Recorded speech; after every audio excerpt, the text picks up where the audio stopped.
বন্যা নিয়ে চাপা মাইরেন না, বন্যা নিয়ে আর চাপা মাইরেন না, দয়া করে বানভাসী মানুষের পাশে দাঁড়ান। বহুত চাপা মারছেন, দলমত নির্বিশেষে এবার বানভাসী মানুষগুলোর পাশে দাঁড়ান। আমি ফরিদ বানভাসী নিম্ন অঞ্চলের মানুষ, আমি জানি বন্যায় মানুষের কি কষ্ট হয়। চাপাতে বন্যা কবলিত মানুষের দুঃখ বুঝবে না। আমার খুব কম সামর্থ্য, প্রতিবারই বন্যায় আমি নিজে অর্থ দেই এবং অন্যদের সহযোগিতা নিয়ে আমি বনভাসীদের পাশে দাঁড়াই। এবার আমার পক্ষে পাশে দাঁড়ানো সম্ভব না, রাজনৈতিক কারণে প্রকাশ্যে। অর্থনৈতিকভাবে এখন আমি খুব দুর্বল, এই মুহূর্তে আমি খুব একটা দিতে পারবো না। তো আমার পক্ষে যা সম্ভব তা আমি বাংলাদেশের কোনো বাম সংগঠনের মাধ্যমে অথবা কোনো সামাজিক মানবতাবাদী সংগঠনের পক্ষ থেকে পক্ষে আমি যুক্ত হব। আমার সাথে এবার আমার সাধ্য খুব কম। যাই হোক, ইঞ্জিনিয়ার এনামুল হক তিনি নদী বিশেষজ্ঞ, পানি বিশেষজ্ঞ, বাঁধ বিশেষজ্ঞ। এমনকি তিনি আওয়ামী লীগ দ্বারা নির্যাতিত এবং আওয়ামী লীগ বিরোধী, এমনকি ভারতের একজন সমালোচক ইঞ্জিনিয়ার এনামুল হক। পানি বিশেষজ্ঞ হিসেবে তার অনেক কলাম আছে, টকশোতে আপনারা তাকে দেখেছেন। এই গত আওয়ামী লীগের আমলে তাকে, এই বৃদ্ধ মানুষ, একটা বয়স্ক, আমার চেয়ে অনেক বড়, তাকে চর মেরেছে, ঘাট ধাক্কা দিয়েছে, ঘুষি দিয়েছে ছাত্রলীগ যুবলীগ। আমি ছাত্রলীগকে বলেছিলাম যে এই লোকটা তো ভদ্রলোক, দেশপ্রেমিক মানুষ। তারা বলছে আমরা তো তারা চিনি না, শেখ হাসিনার বিরুদ্ধে করে আওয়ামী লীগ তাই মারছি। চিন্তা করে দেখেন, সেই ভদ্রলোক বলেছেন, তিনি একজন কিন্তু পানি বিশেষজ্ঞ, বাঁধ বিশেষজ্ঞ, নদী বিশেষজ্ঞ। ইঞ্জিনিয়ার এনামুল হক সাহেব বলেছেন যে এই বাঁধের কারণে এই বন্যা সৃষ্টি হয় না, এটা প্রাকৃতিক কারণে হয়েছে। আবার তিনি এও পোস্ট দিয়েছেন যে এটা লেখার কারণে অনেক বিশেষজ্ঞ মনে কষ্ট হয়েছে, কারণ ভারত বিরোধিতা করতে হবে, হিন্দু বিরোধিতা করতে হবে, না হলে তো পেটের ভাত হজম হবে না। তিনি কিন্তু নিজেও ভারত বিরোধী মানুষ। আবার আমি বলি, আমি তার সাথে, ইঞ্জিনিয়ার এনামুল হক সাহেবের সাথে দীর্ঘদিন আমি তার বক্তব্য শুনেছি, ফিজিক্যালি, সাংস্কৃতিক বিকাশ কেন্দ্র, প্রেস ক্লাব, আরও অন্যান্য ইঞ্জিনিয়ারিং ইনস্টিটিউট, তারপরে ধানমন্ডি ওই যে সিটি কলেজের পাশে,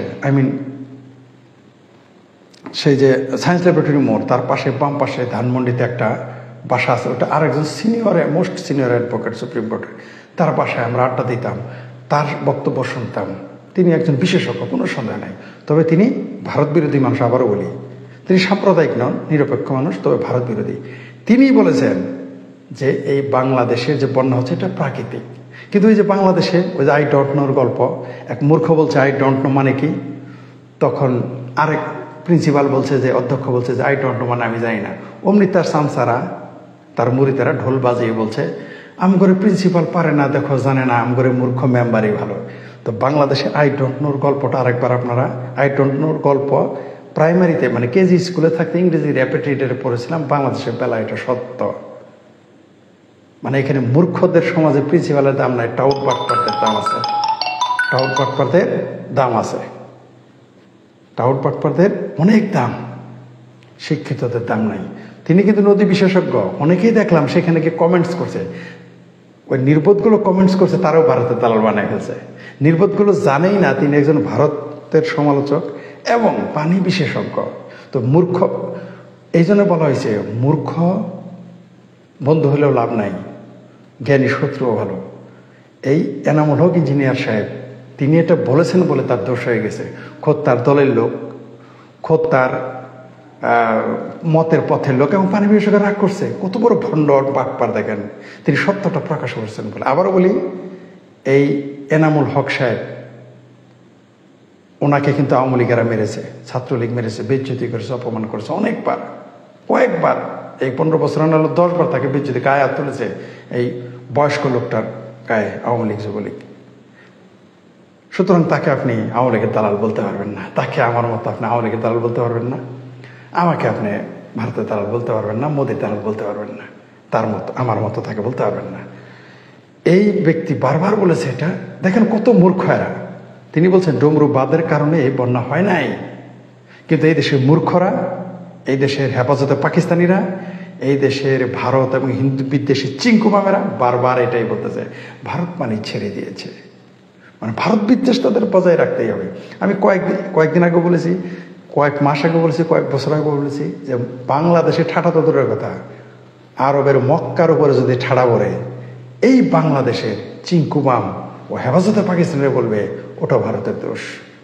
শুধু এখন কারবালা ইমাম হুসেনের যে জবাই করছে, নৃশংসভাবে হত্যা করছে, কারবালায় এখন এজিদের বংশধর বানাইতে পারতেছে না এই নরেন্দ্র মোদী আর ভারতকে, এটাই বাদ রাখছে। যাই হোক, এইখানে ডক্টর ইউনুস বলতেছে, এই মার্কিন দালাল নিজে বলতেছে যে বন্যার পানি নিয়ে যা আলোচনা হচ্ছে, প্রাকৃতিক দুর্যোগ নিয়ে, এটা লজ্জাজনক, এটা দুঃখজনক। আর এই বর্তমান সরকারে মার্কিন দালাল, হেফাজতে পাকিস্তানিদের এই দালালেরা, তাদের প্রাকৃতিক দুর্যোগ ব্যবস্থাপনা উপদেষ্টা বা মন্ত্রী বলতেছে যে এটা প্রাকৃতিক দুর্যোগ। আর এই হেফাজত তাদের সেলারা, তাদের চামুন্ডরা বারবার বলতেছে এটা ভারতের দোষ। আমি আবারও বলে দিই মাঝখানে যে আপনারা যার যেতটুকু সামর্থ্য আছে বানভাসীদের পাশে দাঁড়ান। কত যে কষ্ট হয় এটা আমরা জানি। আমরা নিম্ন প্লাবিত, যেখানে বন্যায় প্লাবিত হয়ে যায় সেই অঞ্চলে জামালপুরের মানুষ, আমি জানি এদের কত কষ্ট। সাথে থাকবেন। আরেকটা জিনিস বলে রাখি, আমার ভিডিওগুলো, লাইভ ভিডিও বা আমার যে কোনো ভিডিও আমি কিন্তু ভয়েস অফ অ্যাথিস্টকে অনুমতি দিয়েছি, অন্য কাউকে আমি লিগেলি অনুমতি দেই নাই। আমি আবারও রিপিট করতেছি, ভয়েস অফ অ্যাথিস্টে আমার বক্তব্য নেওয়ার অনুমতি দেয়া আছে। এছাড়া কেউ করে থাকলে দয়া করে আর করবেন না, কারণ আমি আপনাদের কাউকে আমার বক্তব্য তাদের চ্যানেলে বা আমার বক্তব্য নিলে আমাকে অবশ্যই অনুমতি নিতে হবে, অথবা ভয়েস অফ অ্যাথিস্টের কাছ থেকে অনুমতি নিয়ে আমার ভিডিও আপনার অন্য চ্যানেলে দিতে হয়, এছাড়া দিতে পারবেন না। দয়া করে এই কথাটা মনে রাখবেন। আমি জানি হয়তো আপনারা আমার জনপ্রিয়তার কারণে বিভিন্ন কারণে নিয়ে নিতে পারেন, কিন্তু এটা করেন না। করলে অনুমতি নিতে হবে, হয় আমার, না হয় ভয়েস অফ অ্যাথিস্টের, এছাড়া নেবেন না। কারণ আমি একটা মাত্র ইউটিউব চ্যানেলকে অনুমতি দিয়েছি, সেটা হচ্ছে ভয়েস অফ অ্যাথিস্ট। ধন্যবাদ আমার দর্শক শ্রোতাকে। আবার ফিরে যাই আমরা। বন্যায় কবলিত মানুষের পাশে দাঁড়ান। এই সময় বিতর্ক করার সময় না, এই সময় মানুষকে রক্ষা করতে হবে। এই বিতর্ক তৈরি করে বানভাসী মানুষের দুঃখের বাইরে চলে যাবেন অহেতুক রাজনীতিক মূর্খের মতো। আমি দেখলাম অনেক শিক্ষিত মানুষ, অনেক চিঙ্কুবাম, অনেক শিক্ষিত মানুষ, সব ভারতের দোষ। কত রকম কার্টুন, কত রকম বদামি। এরা একবার ওই মূর্খগুলোর, এই বাম মূর্খ, হেফাজতে পাকিস্তানের তো মূর্খই, এগুলো বলে লাভ নাই। এদের ভূগোল ইতিহাস জ্ঞান নেই, এদের চিন্তা নাই। এরা ভারতের নাম, বললাম তো যে যদি মক্কাতেও ঠাড়া পড়ে এরা বলবে ভারত দেয়। এরা হলো এই ধাঁচের এই বাংলাদেশের হেফাজতে পাকিস্তানিরা, চিঙ্কুমামেরা। কত বড় মূর্খ এরা। ত্রিপুরা, এরা কোনোদিন মূর্খগুলো ত্রিপুরার বর্ডার দেখছে? ত্রিপুরা গেছে কখনো? কত হাজার ফিট সেই পাহাড়, ওই পাহাড়ে ঢল নামলে কারো বাবার ক্ষমতা আছে ওইখানে ওইটা ঠেকানো? বাংলাদেশ কেন, ভারত কেন, পৃথিবীর কারো বাবার ক্ষমতা আছে পাহাড়ি ঢল রক্ষা করবে? মেঘালয় থেকে আমি সিলেটের কোম্পানিগঞ্জ নামে একটা থানা আছে, মনে রাখবেন, সিলেটের কোম্পানিগঞ্জ, কুমিল্লার না। সেখানে গিয়েছিলাম পাথরের ব্যবসা করতে। জামালপুরের সরিষাবাড়ি থানা রবিউল ইসলাম সরকার আমাকে পাঠিয়েছিলেন। নেটওয়ার্কের সমস্যা হচ্ছিল। সরিষাবাড়ি রামনগরে তার বাড়ি, এখন নাম রামনগর, বদলানো হয়ে গেছে। সেই রামনগরের রবিউল ইসলাম সরকার আমাকে পাঠিয়েছিলেন পাথরের ব্যবসা করতে। কোম্পানি, আবার বলি, আই রিপিট এগেইন, এই সিলেটের কোম্পানিগঞ্জ, সেখানে পাহাড় থেকে পানির ঢল নামে, মেঘালয়ের পাহাড় থেকে। সেই ঢল নিয়ে কিন্তু কেউ বিরোধিতা করে না, কারণ কি জানেন, সেই ঢলে পাথরও আসে। আমি সেখানে পাথর ব্যবসা করতে গেছিলাম। পাথর নেমে আসে, পাথর আর গাছ, সেগুলো নিয়ে বিক্রি করে, সস্তায় নিয়ে আরেকটু উজানে গিয়ে বিক্রি করে এগুলো। উজানে মানে আরো ভাটিতে গিয়ে ওই পাথরকেও ঠেকাইতে পারবে, ওই পানিকেও ঠেকাইতে পারবে। মেঘালয়ের পাহাড়ের পানির ঢল কারো বাবার ক্ষমতা আছে? এই সকল মূর্খগুলো অসৎ উদ্দেশ্যে, আবার কোনো হেফাজতে পাকিস্তানি তো ভারতের বিরুদ্ধে জেহাদ ঘোষণা করে দিয়ে দিয়েছে, যুদ্ধ করবে ভারতের বিরুদ্ধে পানির কারণে। কত বড় মূর্খ এরা। দুবাই বন্যা হলে কে দায়ী? মন্দির দায়ী। সৌদি আরবে বন্যা হলে নাইট ক্লাব দায়ী, আল্লাহর গজব। ভারতে বন্যা হলে গজব, ভারতে বন্যা হলে গজব, আগে গজব, বাংলাদেশে বন্যা হলে ভারত দেয়। কি সুন্দর এদের থিওরি। এই বন্যাটা যদি শেখ হাসিনার সরকারের থাকতে এই বন্যা হতো, এই সিংকু আমরা কি বলতে জানি না, এই এই হেফাজতে পাকিস্তানিরা কি বলতো জানেন, যেটা আল্লাহর গজব তাই বন্যা হয়েছে। কইতো মৌলবীদের জেলে রাখার জন্য বন্যা হয়েছে, এগুলো কইতো এই হেফাজতে পাকিস্তানিরা। এখন আওয়ামী লীগ সরকার নাই, তাই এটা ভারত দেয়। এই মূর্খ, এই হেফাজতে পাকিস্তানি কৌমি মূর্খগুলো তো জানেই না। নেটওয়ার্কে খুব সমস্যা হচ্ছিল।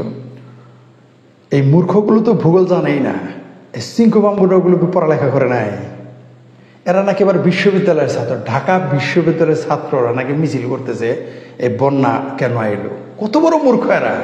এমনি কি ওই বিশ্ববিদ্যালয়ের শিক্ষক ঢাকা বিশ্ববিদ্যালয়ের নাম হায়ার মাদ্রাসা দিছে।